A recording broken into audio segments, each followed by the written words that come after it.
Istri-istri yang sholihah itu adalah istri-istri yang, artinya apa? Laki-laki ini kalau punya istri suka ngomel yang sabar, biar makomnya dinaikkan oleh Allah. Dan jarang istri yang sholihah itu, jarang ya, jarang. Ya adalah sholihah kecil itu. Dibandingkan yang lebih nakal itu agak sholihah. Tapi kalau sholihah betulan itu jarang. Loh saya ini apa? Loh sampeyan itu diaman terkenal orang sabar, paling sabar menghadapi istrinya. Aduh, padahal saya lari ke sini karena agak kuat. Assalamualaikum warahmatullahi wabarakatuh. Jamaah dimanapun berada, saya sedang berada di kota Duri, Provinsi Riau. Di belakang saya ini adalah rumah wakaf, rumah Quran Nurul Azhar, dipakai untuk anak-anak mengaji tahfiz Quran, pengajian ibu-ibu.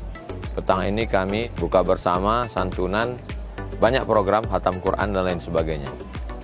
Program rumah wakaf ini masih dalam proses renovasi. Mari kita support program renovasi rumah Quran Nurul Azhar 2 Duri Riau. Bisa kita support melalui Bank Muamalat, nomornya 2210, 6-nya 6 kali, 666666. Sekali lagi Bank Muamalat 2210, 666666, kodenya 17.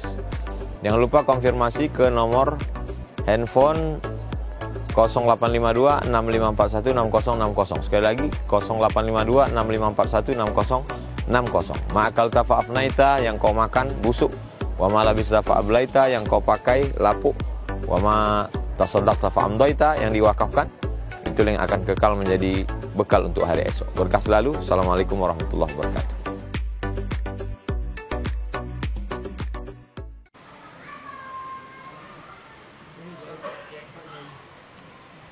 Ya silakan.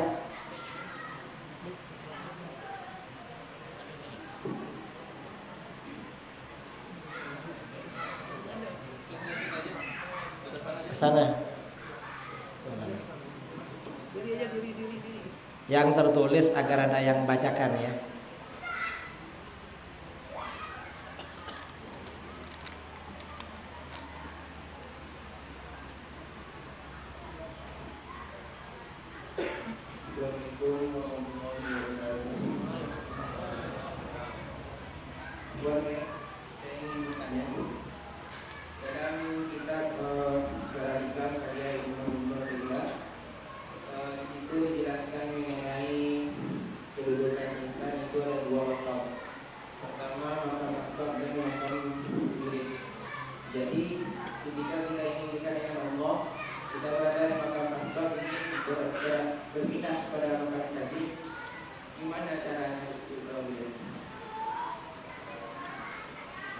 Makasih ya. Ini pertanyaannya tingkat tinggi. Tasawuf. Karena kalau di pondok-pondok santri senior yang ngaji kitab hikam. Ada orang-orang ya, orang-orang urusan rezekinya itu levelnya level asbab. Asbab itu artinya usaha. Hikam. Nah, kalau orang itu memang levelnya level usaha, misalnya kerja di kebun, buka warung, ya kerja di situ. Kalau levelnya seperti itu. Ada lagi orang levelnya bukan level asbab, tapi tajrid. Tajrid itu artinya agak usaha. Orang ini semata-mata bertawakal kepada Allah. Dan seandainya gak punya apa-apa, orang ini hatinya tidak goyah. Gak punya uang, gak sumpah. Gak makan, gak sumpah. Ini namanya makomnya makom tajrid. Kalau gak punya uang sumpah, itu harus sebab, itu harus kerja itu. Harus kerja. Yang makom tajrid ini biasanya para aulia ya, para aulia, ulama-ulama yang soleh, orang-orang yang tawakalnya tingkat tinggi. Dan dia biasanya gak minta-minta sama orang. Ini yang makom tajrid. Tajrid itu artinya melepaskan diri dari usaha. Dan ini ada orang-orang yang makom tajrid. Dulu di dalam kitab-kitab tasawuf ya, ada namanya ulama yang makom tawakalnya tingkat tinggi. Namanya Imam Ibrahim Al-Khawas, temannya Imam Junaid Al-Baghdadi.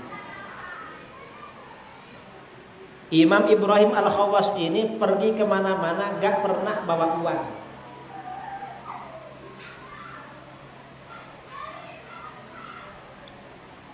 Pernah suatu ketika ikut rombongan jamaah haji. Dulu jamaah haji kan jalan, naik onta, naik apa, gak punya bekal. Beliau pasrah pada Allah. Di perjalanan karena berhari-hari gak makan, akhirnya pingsan. Ditinggal sama kawannya. Mungkin dikira tidur, dikira apa. Gak ada yang dimakan dan gak mengeluh. Karena pasrah. Pasrahnya pada Allah ya seperti orang mati. Pasrah pada yang memandikan. Mau diapakan kan terserah. Itu makom tajrid. Tiba-tiba ketika beliau pingsan, ada orang berbaju putih naik kuda putih datang membangunkan. Ibrahim, bangun.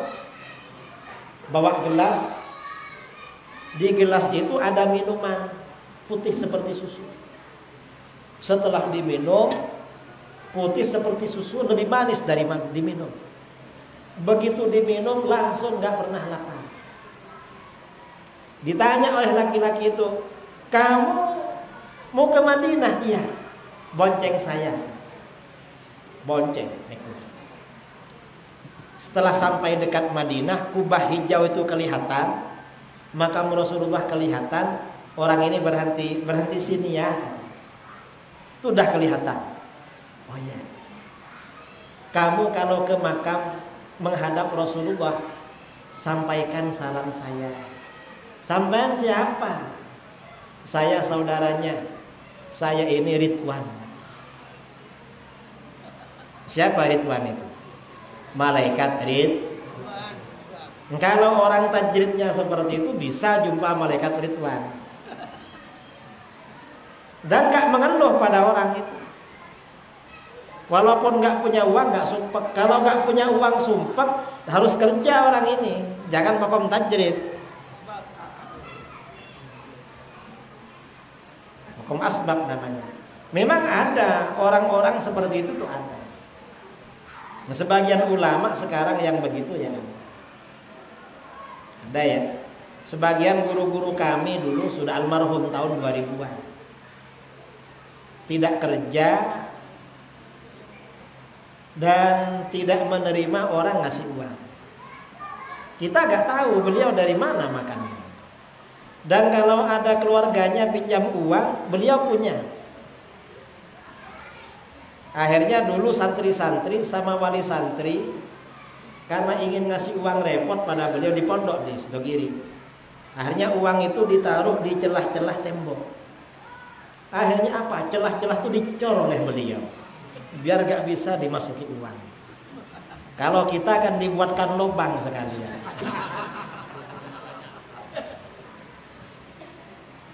Itu makom tajrid namanya. Ya ada orang-orang begitu tuh ada.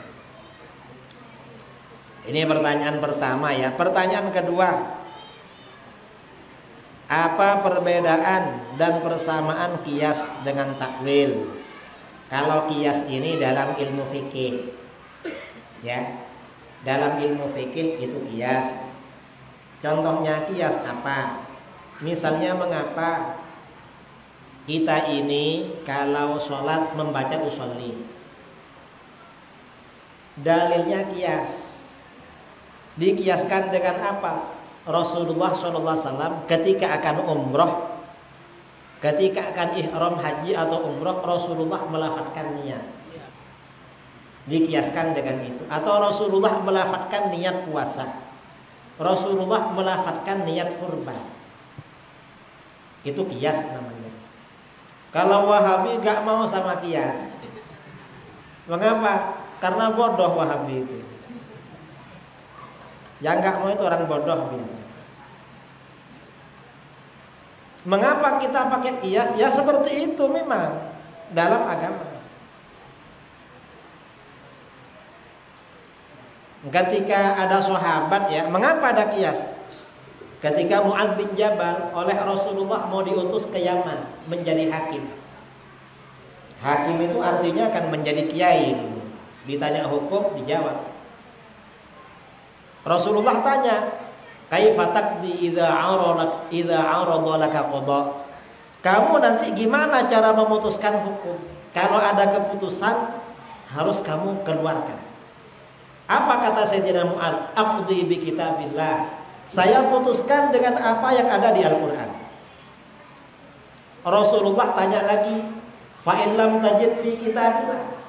Kalau kamu enggak jumpa di dalam Al-Qur'an, aqdi bi sunnati Rasulillah. Aku putuskan dengan sunnahnya Rasulullah SAW.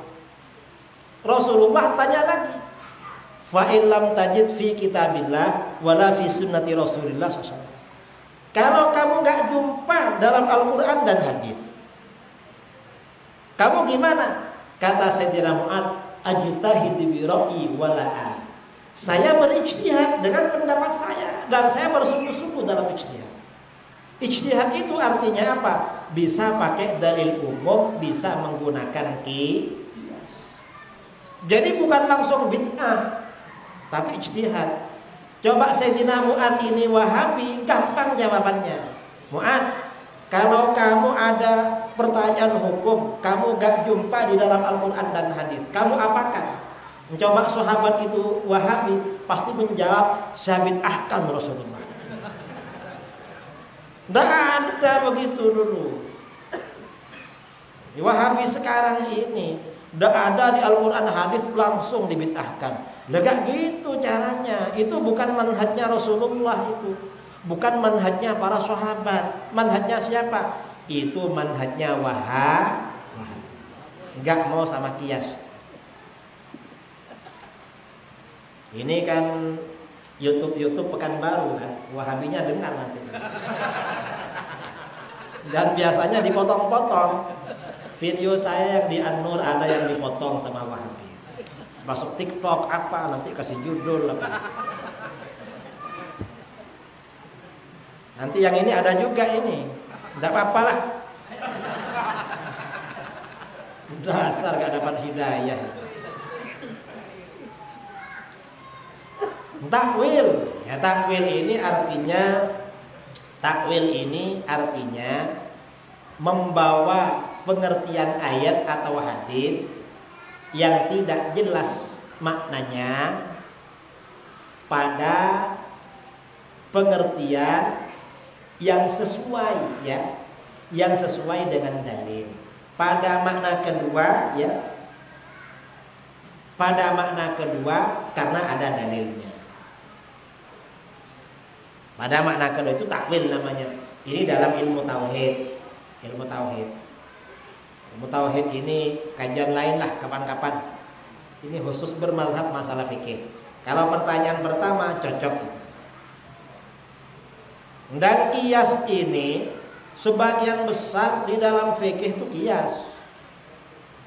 Enggak ada yang enggak pakai qiyas. Kalau enggak pakai qiyas ya dalil umum. Contohnya orang Wahabi mengharamkan rokok. Rokok kan Wahabi haram. Kalau aswaja kan halal. Makruh. Gak ada di dalam Al-Quran hadis yang jelas mengharamkan rokok, gak ada. Itu yang ada dalil-dalil umum atau qiyas. Ini banyak sekali ini pertanyaan.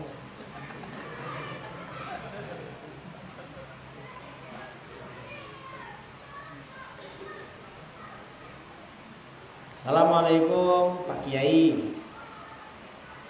Bahwa di negara kita ada PCS, Polisi Cinta Sunnah, yang konon kabarnya gajinya besar.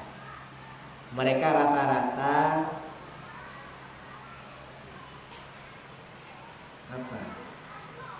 salaf atau orang yang cinta sunnah, kaum salaf atau orang yang cinta sunnah. Pertanyaan saya, dari mana mereka dapat gaji besar tersebut? apakah ini ada unsur-unsur politik? Pertanyaan kedua, sekarang kepolisian negara sibuk merekrut anak-anak hafid jadi polri. Apa ini juga termasuk unsur-unsur politik?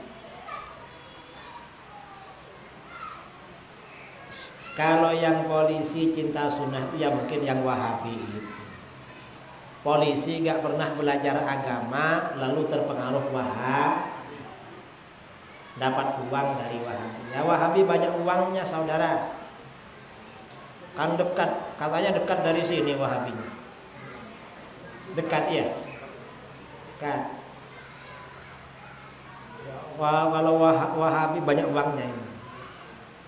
Kalau di kepolisian itu memang yang hafal Quran itu ada. Yang pandai baca kitab kuning itu ada.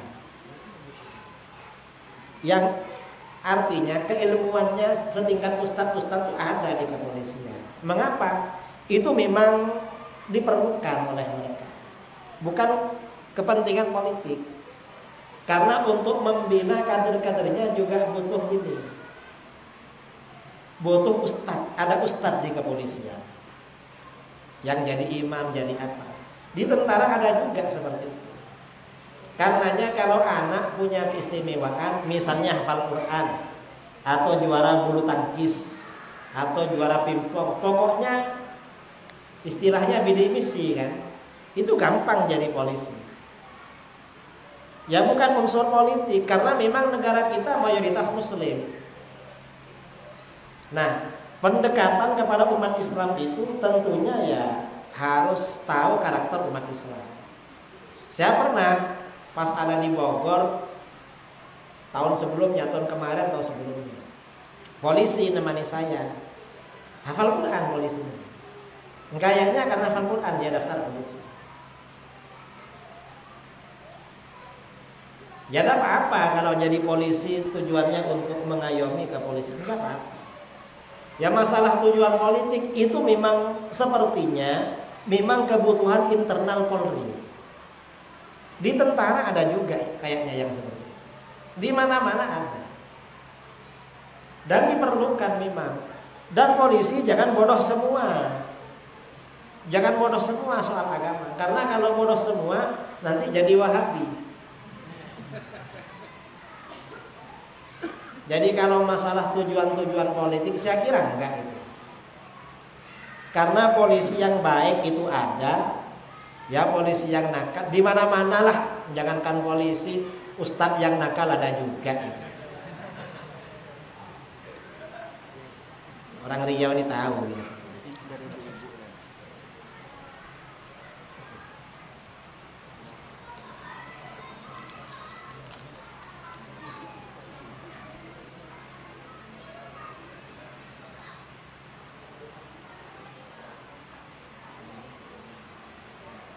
Saya mau bertanya, Assalamualaikum Ustaz. Saya mau bertanya, bagaimana ciri-ciri istri yang sholihah?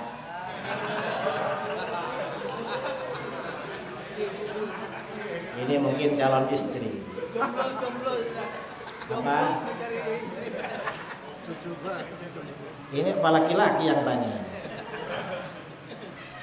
Kalau di dalam Al-Quran, fassalihatu qanitatun hafizatun lil ghaibi bima hafizallah.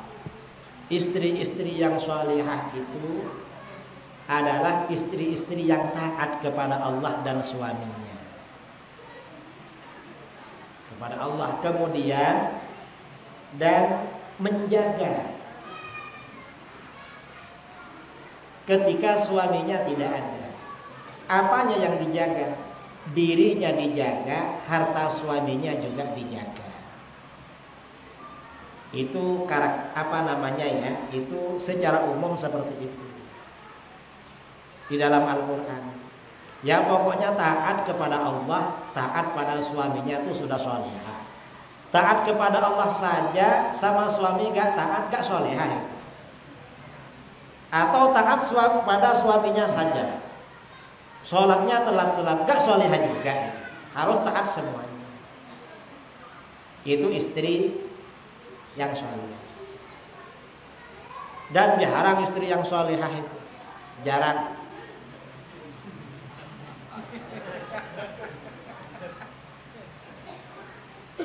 Jarang ya, jarang. Ya adalah solehah-solehah kecil itu. Dibandingkan yang lebih nakal itu agak solehah. Tapi kalau solehah betulan itu jarang. Dan bagi laki-laki, kalau misalnya istrinya cerewet, istrinya apa, ya biarkan, yang sabar.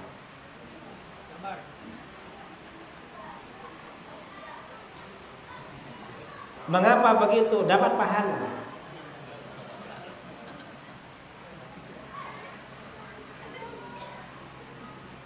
Dapat pahala juga itu kalau. Malah ada kisah ya, ada orang diangkat derajatnya menjadi waliullah karena sabar istrinya cerewet. Ada. Karenanya yang laki-laki ini kalau ingin cepat jadi wali, cari yang cerewet. Dulu ada ulama, ada syekh ya. Ada ulama di Yaman, Syekh Abdurrahman Bajal Haban. Beliau ini terkenal wali karena sabar pada istrinya. Dan beliau gak tahu kalau dikenal orang. Lama-lama gak tahan.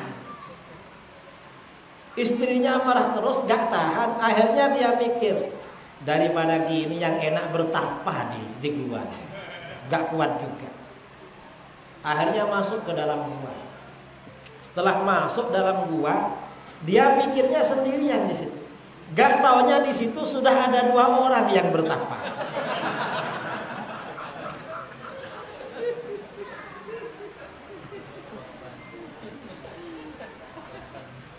Akhirnya apa?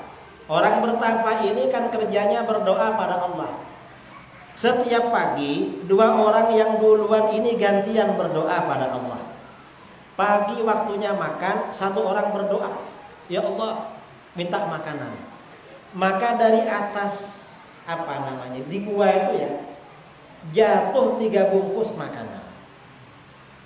Akhirnya dimakan bertiga. Besoknya kawannya 1 berdoa, jatuh 3 bungkus. Hari ketiga Syekh Abdurrahman disuruh berdoa. Syekh, waktunya sampean berdoa. Saya gak bisa doa seperti kamu. Kamu ini kok bisa berdoa langsung jatuh makanan. Akhirnya kata, saya bertawassul. Kami berdua bertawassul biar jatuh makanan. Ya dah, ya Allah, saya bertawassul dengan wasilah waliullah yang menjadi wasilahnya 2 orang ini, turunkan makanan pada kami. Biasanya jatuh 3 bungkus, langsung jatuh 6 bungkus. Terkejut loh, kok bisa katanya. Wong biasanya 3 kok 6. Akhirnya temannya yang 2 ini terkejut. Syekh, sampean itu siapa namanya? Kami ini berdoa kemarin dapat 2, ada sampean dapat 3. Sampean kok langsung dapat 6. Padahal sampean tawassulnya gak jelas. Lalu ngaku, saya Abdurrahman Bajal Haban. Langsung 2 orang ini merangkul, ya Allah katanya. Ya Allah. Lah kenapa? Saya ini setiap berdoa tawassulnya pakai nama sampean. Dapat 2, ya pantesan sampean dapat 6. Memang yang asli yang berdoa. Lah saya ini apa? Lah sampean itu di Yaman terkenal orang sabar, paling sabar menghadapi istrinya. Aduh, padahal saya lari ke sini karena gak kuat. Akhirnya dia pulang ke rumahnya. Berarti saya ini merusak sangkaan orang. Saya disangka wali karena sabar malah lari. Dadah kalau begitu saya mau pulang. Begitu mau pulang, sampai di depan pintu, istrinya pegang kayu. Mau kemana kamu? Balik lagi katanya. Saya belum masuk sudah diusir. Akhirnya mau balik lagi. Begitu mau balik dipanggil lagi, sini mas, sini. Kenapa? Kamu tahu, saya marahi dari dulu. Kenapa? Biar kamu jadi wali. Sekarang karena sudah wali, gak usah ke sana, balik lagi ke rumah. Saya gak marah lagi. Artinya apa? Laki-laki ini kalau punya istri suka ngomel, yang sabar. Biar makomnya dinaikkan oleh Allah.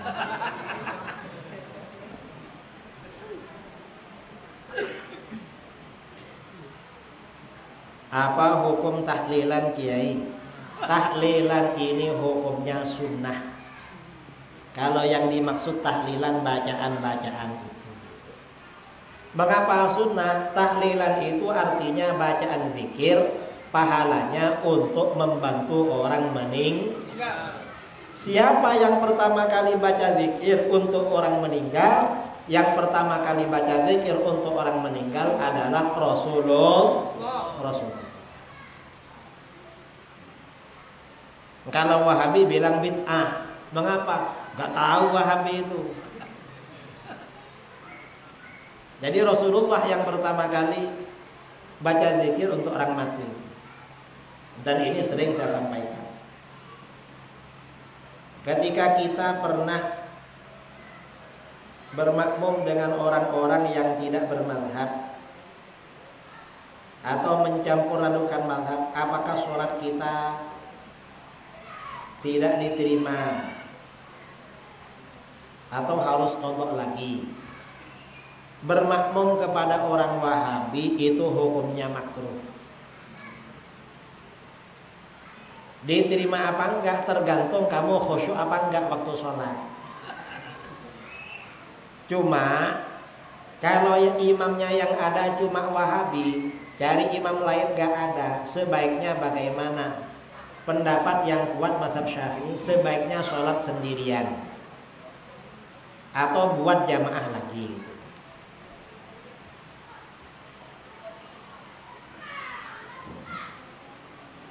Bagaimana caranya ikhlas melayani suami yang berpoligami? Apakah termasuk ikhlas? Apa ya?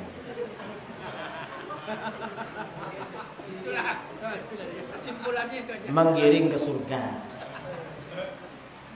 Ini kalau ikhlas ya masuk surga ya.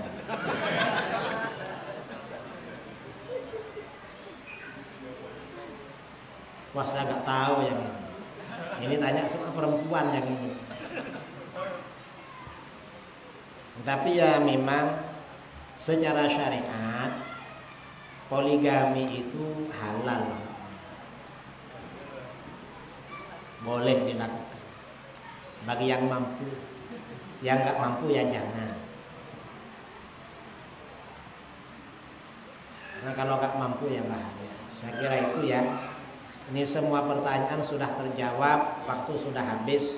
Ada lagi pertanyaan. Terakhir, waktu kurang 2 menit.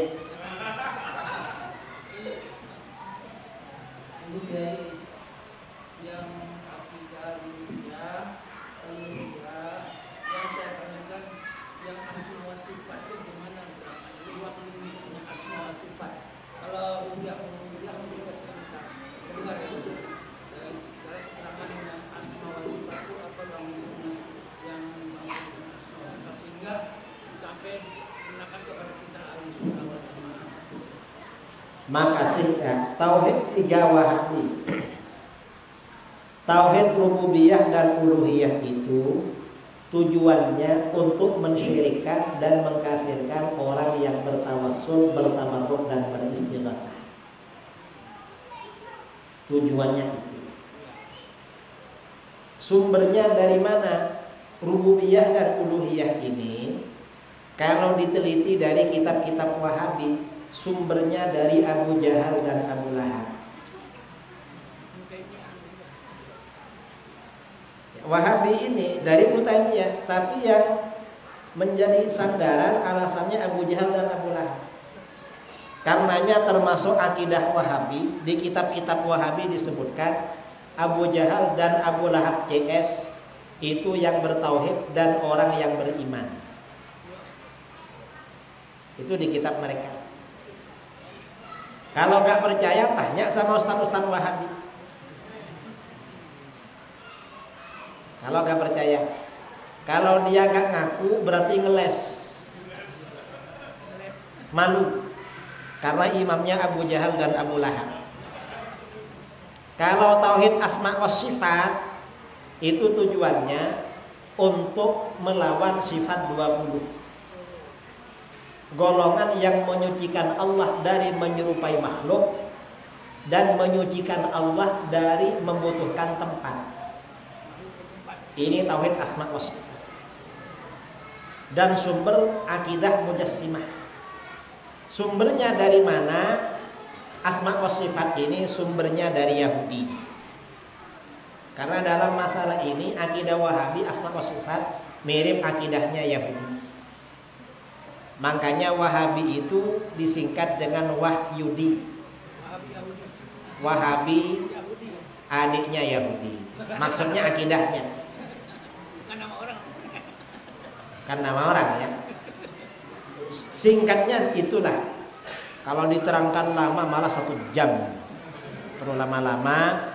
Waktu ini sudah habis dan ini makanan sudah dibagi-bagi. Kita tutup dengan doa. Kurang lebihnya mohon maaf yang sebesar-besarnya. Mari kita doa bersama ya. Sebelum doa kita baca umul kitab. Mudah-mudahan Allah menjaga kita, menjaga keluarga kita, menjaga orang-orang yang kita cintai, orang-orang yang ada di lingkungan kita, istiqomah di dalam ahlus sunnah wal jamaah. Mudah-mudahan yang aliran-aliran sesat menyebarkan kesesatan dihancurkan, dicerai-beraikan oleh Allah Subhanahu wa taala. Al-Fatihah.